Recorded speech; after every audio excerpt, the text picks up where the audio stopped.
is Radhika Gaur again with the session number 6 of your chapter Metals and Non-Metals. In this session we are going to talk about corrosion of metals. Already chapter number 1 में that is chemical equations में हम already discuss कर चुके हैं about corrosion of metals. But the thing is कि जो metals हैं उनकी जो corrosion की property थी उसे हमने वहाँ पे chemical equations के basis पे study किया था.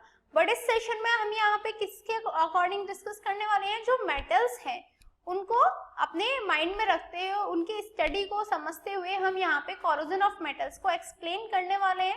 So let's start with the corrosion of metals. जो कोरोजन है वो क्या होती है? Obviously I told you that corrosion is the cancer of metals. क्या होती है कोरोजन? मेटल्स का एक कैंसर होती है. In the process of corrosion, undesired compounds are formed on the surface of metallic objects. क्या होता है corrosion में? जो corrosion है उसमें क्या होता है कि कुछ undesired compounds का formation होता है metallic objects पे. That is, जितने भी हमारे metals होते हैं उनके surface पे जो undesired compounds है उनका formation हो जाता है और उसी को हम corrosion कहते हैं. वो अनडिजायर्ड कंपाउंड्स क्या करते हैं, वो धीरे धीरे जो मेटल है उसको डिके करना स्टार्ट कर देते हैं और मेटल वहां पे फुली डिस्ट्रॉय हो सकता है. दिस इज द रीजन हम कोरोजन को क्या बोलते हैं, द कैंसर ऑफ मेटल्स. तो समझ आया क्या होती है corrosion? Corrosion is the process of formation of undesired compounds on the surface of metallic objects. ठीक है. So the thing is what are the examples of corrosion. जो कोरोजन है उसके एग्जांपल्स क्या हो सकते हैं? तो फर्स्ट एग्जांपल आता है rusting of iron. Rusting of iron में क्या होता है? रस्टिंग ऑफ आयरन में जो आयरन है, आयरन जो मेटल है उसकी रिएक्शन जो एयर में प्रेजेंट मॉइस्चर है और ऑक्सीजन है उससे जब उसकी रिएक्शन हो जाती है तो क्या होता है, जो मेटेलिक ऑक्साइड है, आयरन ऑक्साइड है, उसका फॉर्मेशन हो जाता है. जो आयरन ऑक्साइड होती है फर्स्ट तो वो डल कलर्ड होती है और सेकेंड जो वो मेटल है उसको डिके करना स्टार्ट कर देती है और मेटल से रस्ट हटने मतलब रस्ट जो है उस पे फॉर्मेशन होना स्टार्ट हो जाता है. सेकेंड एग्जांपल आता है green deposit of basic carbonates on the surface of copper. जितने भी हमारे कॉपर वेसल्स होते हैं उस पे क्या होता है, ग्रीन कलर का जो कार्बोनेट्स है उनका फॉर्मेशन हो जाता है. अभी आप देखते हो जो हम अपने नॉर्मली पूजा घर में जो पूजा वाली जो बोलते हैं ना पॉट यूज करते हैं वो कॉपर का बना होता है और उस पे आपने ग्रीन लेयर देखी होगी. वो जो ग्रीन लेयर है वो किसकी वजह से आती है? वो just because of basic carbonate के फॉर्मेशन की वजह से आती है जो कि ग्रीन कलर की होती है. थर्ड है the ugly look of aluminium utensils is also due to the formation of insoluble aluminium oxides. क्या होता है, आपने देखा होगा किचन में जो एल्यूमिनियम के यूटेंसिल्स होते हैं उन पे क्या होता है, जो हमारे इनसॉल्युबल एल्यूमिनियम ऑक्साइड है उसका फॉर्मेशन हो जाता है और जो हमारे एल्यूमिनियम यूटेंसिल्स हैं उनका लुक जो होता है वो अगली हो जाता है. वो भी किस वजह से हुआ? कोरोजन के फॉर्मेशन की वजह से. तो ये सब किसके एग्जांपल्स हो गए? कोरोजन के. That is rusting of iron, also at the green deposit of basic carbonates on the surface of copper, and third one is the ugly look of aluminium utensils is also due to the formation of insoluble aluminium oxides. So next thing is that what are the advantages of corrosion?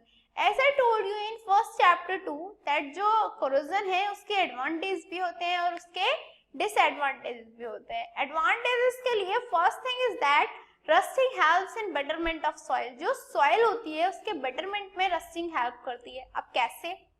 अभी आप देखो जब rusting होती है जैसे iron railings वगैरह हैं उनसे जब रस्टिंग होती है तो जो आयरन के पार्टिकल्स हैं रस्ट की फॉर्म में नीचे सॉइल में मिक्स हो जाते हैं और वही सॉइल क्या होती है और ज़्यादा फर्टिलाइज हो जाती है. तो उससे क्या होता है, जो सॉइल है उसका बेटरमेंट हो जाता है क्योंकि आयरन जो है वो भी सॉइल के लिए एक अच्छा हो रहता है, उसके जो फर्टिलाइजेशन है उसका एक बेटर तरीके से हो पाता है. Also the thin layer of aluminium oxide prevents metal from further damage.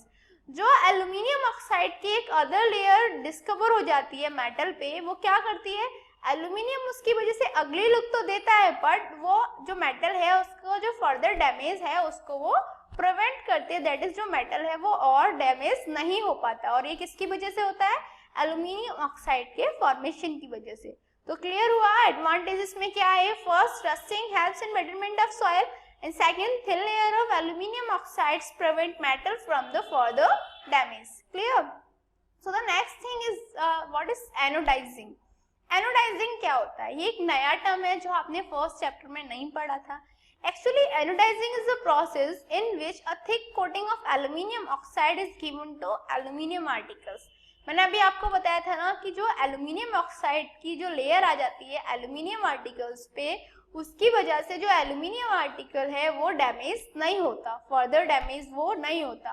तो एनोडाइजिंग में हम क्या करते हैं? एनोडाइजिंग में हम यही करते हैं कि एक थिक लेयर होती है एल्यूमिनियम ऑक्साइड की, वो एल्यूमिनियम आर्टिकल्स के ऊपर कवर कर देते हैं. उसको जो कवरिंग का जो प्रोसेस होता है एल्यूमिनियम ऑक्साइड्स का एल्यूमिनियम आर्टिकल्स पे कवरिंग का, उसकी जो कोटिंग का जो प्रोसेस होता है उसी को हम क्या बोलते हैं? एनोडाइजिंग.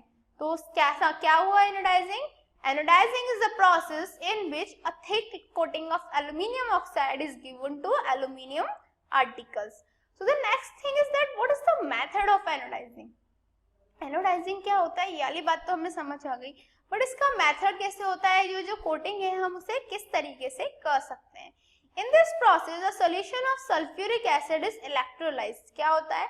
सबसे पहले हम क्या करते हैं, जो सल्फ्यूरिक एसिड है उसके सॉल्यूशन को इलेक्ट्रोलाइज करेंगे. इलेक्ट्रोलाइसिस का मतलब पता है ना आपको? उससे इलेक्ट्रिसिटी पास आउट करेंगे, making the aluminium article the anode. और उसमें क्या होता है? जो एल्यूमिनियम आर्टिकल होता है उसे हम एनोड बना लेते हैं. एनोड दैट इज जो हम इलेक्ट्रोलाइसिस का प्रोसेस होता है उसमें एक एनोड लेते हैं, एक कैथोड लेते हैं. ठीक है, एनोड दैट इज जहाँ पे पॉजिटिव चार्ज इलेक्ट्रोड्स होती हैं और कैथोड जो होती है वो नेगेटिव चार्ज इलेक्ट्रोड्स होती हैं. तो हम क्या करते हैं? इलेक्ट्रोलाइसिस के टाइम पे सल्फ्यूरिक एसिड का सॉल्यूशन लेते हैं, 2 इलेक्ट्रोड लेते हैं, एक एनोड और एक कैथोड. एनोड जो है उसे हम किसके यूज से बनाते हैं? एल्यूमिनियम आर्टिकल को हम एज अ एनोड की तरह वहां पे वर्क कराते हैं. During electrolysis, oxygen gas is liberated at the anode. अब क्या होगा? जब इलेक्ट्रोलाइसिस होगी तो ऑक्सीजन गैस जो है वो लिबरेट होगी एनोड पे. This reaction combines with the aluminium particles to provide a thick layer of aluminium oxide on its surface. क्या होगा? यही जो ऑक्सीजन है ये किसके साथ कंबाइन होगी? एल्यूमिनियम आर्टिकल्स के साथ. और एल्यूमिनियम आर्टिकल्स के साथ कंबाइन होके क्या प्रोवाइड करेगी? Thick layer of aluminium oxide. जो सरफेस है एल्यूमिनियम आर्टिकल्स का, जो सरफेस है उसके ऊपर वो क्या कर लेगी? जो एल्यूमिनियम ऑक्साइड है उसके एक थिक लेयर की कोटिंग कर देगी. ठीक है, समझ में आया क्या प्रोसेस? सबसे पहले हम क्या करते हैं?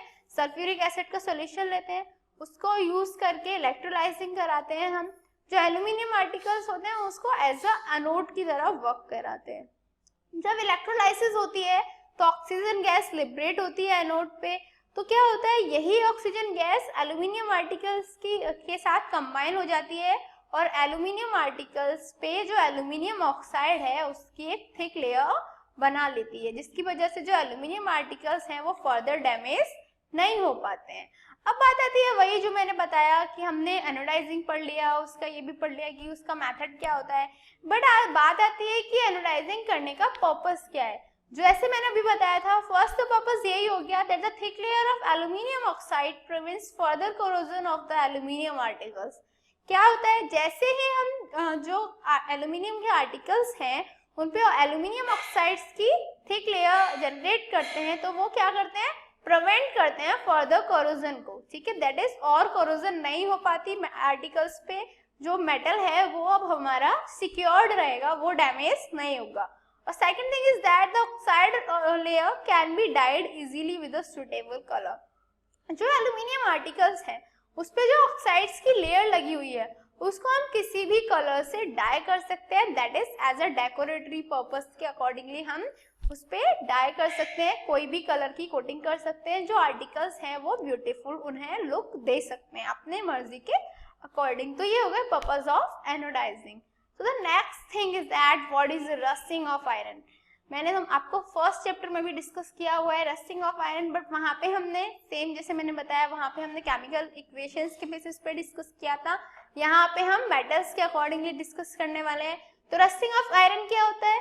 Decay of iron articles due to the undesired formation of oxides on their surface is called rusting. Rusting क्या होता है?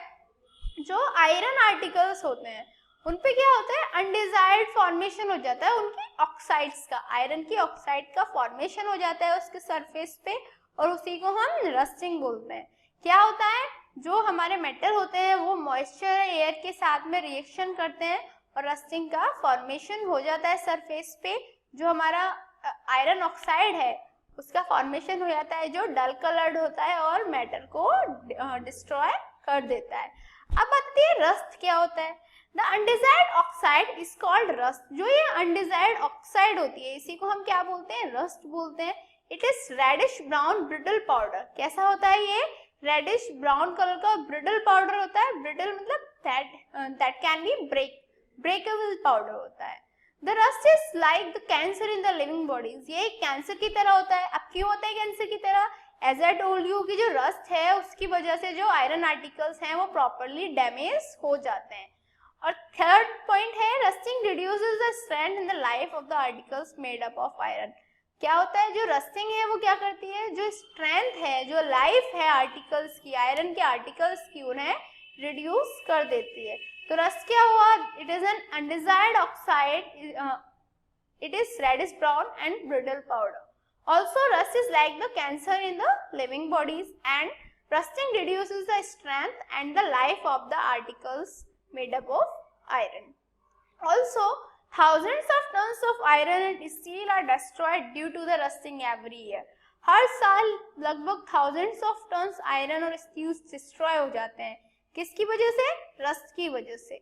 The loss is estimated to be about 15% of the total steel production.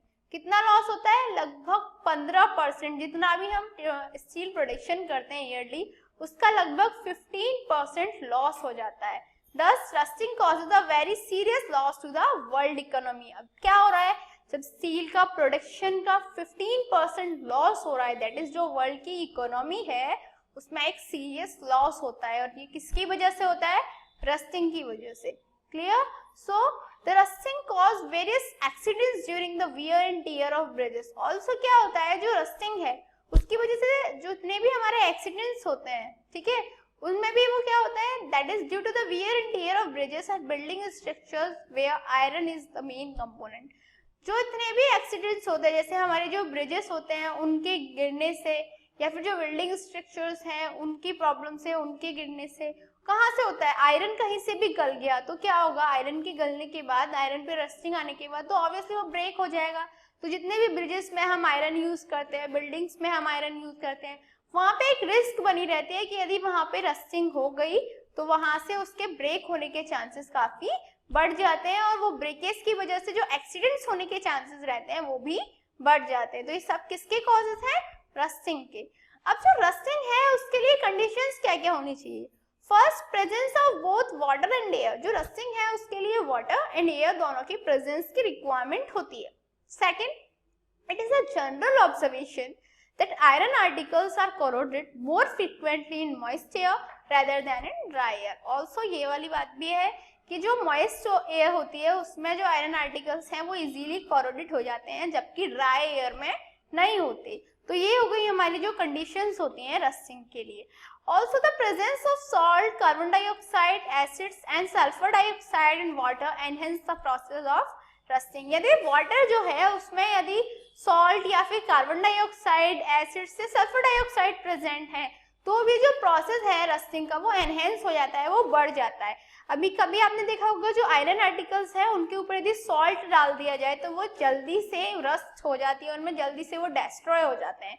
तो वो किसकी वजह से होता है, यही कि ये जो सॉल्ट है वो एनहेंस कर देता है, एनहेंस कर देता है किससे, जो द प्रोसेस होता है रस्टिंग का। Clear. Also rusting is more pronounced if there are bends, scratches and cuts on the surface of iron articles. Rusting कब ज्यादा होती है, यदि जो आयरन आर्टिकल्स हैं उसमें कोई यदि बैंड है या कोई स्क्रैच है या कोई कट लगा हुआ है तो उसकी वजह से क्या होगा, जो रस्टिंग है वो इजीली हो जाएगी, क्योंकि जो कट्स वगैरह के थ्रू जो हमारी एयर है, जो मॉइस्चर है वो अंदर से उसे खोखला बना देता है, उसे अंदर से रस्ट जो है उसको अंदर से ज्यादा अफेक्ट करती है। तो ये सब क्या हुए, जो हमारी रस्टिंग है उसके अफेक्ट्स। अब बात आती है जो रस्टिंग है उससे प्रिवेंट कैसे किया जा सकता है। Since rusting is start at the surface of iron objects which are exposed to air and moisture, it can be prevented if direct contact of iron with air and moisture is avoided. Clear सी बात है, rusting को रोकने के लिए हम क्या कर सकते हैं, यदि जो हमारे आयरन ऑब्जेक्ट्स के सरफेसेस हैं ऑब्वियसली हम ये वाली बात तो हम जानते हैं ना कि जब एयर और मॉइस्चर से उनकी रिएक्शन होती है तभी रस्ट होता है। तो प्रिवेंट करने के लिए हमें क्या करना है कि जो आयरन आर्टिकल है उनका डायरेक्ट कांटेक्ट जो हो रहा है एयर से या मॉइस्चर से उसे अवॉइड कराना है, उससे उसको सेफ करके रखना है। तो हम कैसे कर सकते हैं? By using metallic materials. कुछ मेटेलिक मटेरियल्स होते हैं जैसे हम गैल्वेनाइज कर दें या इलेक्ट्रोप्लेटिंग कर दें या फिर टिन की प्लेटिंग लगा दें या एलॉयज का फॉर्मेशन कर दें या फिर हम सैक्रिफिशियल कनेक्शन में होता है किसी और अदर एलिमेंट की उस पे कोटिंग कर दी जाए। तो क्या हो जाता है, जो हमारी रस्टिंग है वो सेव हो जाती है। क्यों होती है? क्योंकि जो आयरन आर्टिकल्स हैं उनका डायरेक्ट कांटेक्ट नहीं हो पाता एयर से या मॉइस्चर से। ये तो हो गया मेटेलिक मटेरियल्स को यूज करके। दूसरा होता है by using non metallic materials, जैसे जो पेंटिंग हुआ, ग्रीसिंग हुआ, एनामलिंग हुआ या प्लास्टिक कोटिंग। यदि प्लास्टिक कोटिंग कर दें या पेंट कर दें या ग्रीस कर दें, एनामलिंग कर दें, इसकी वजह से भी क्या होता है, जो हमारा आयरन है उसका डायरेक्ट कांटेक्ट नहीं हो पाता मॉइस्चर से या फिर एयर से। दिस इज द रीजन जो रस्टिंग है वो आयरन आर्टिकल्स पे नहीं हो पाती। So it's a time for challenging question mark and today's question is, does rusting represents oxidation और reduction of iron? You have to answer कि जो रस्टिंग है वो ऑक्सीडेशन को रिप्रेजेंट करती है या रिडक्शन को। अब यदि आपने फर्स्ट चैप्टर को क्लियरली पढ़ा होगा, डिस्कस किया होगा, तो वहां पे रिडॉक्स रिएक्शंस के केसेस में मैंने आपको ये वाली चीज डिस्कस करी थी। So your time to start now.